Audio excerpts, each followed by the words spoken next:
Billy Graham, probably one of the greatest evangelists to ever walk this planet, in my opinion, he said this about God's Word.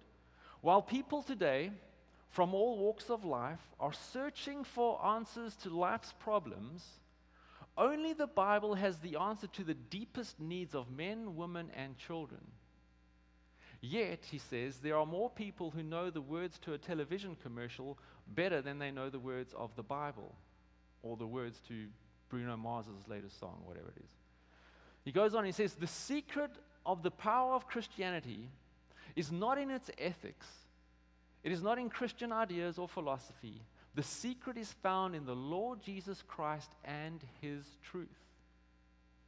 Charles Spurgeon was once asked, which is more important, prayer or Bible reading?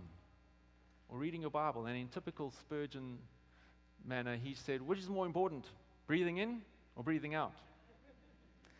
Corrie ten Boom, who famously helped something like 800 Jews hide and escape during the horrors of the Holocaust in the 1940s, but she herself was later imprisoned in the most infamous Ravensbrück concentration camp.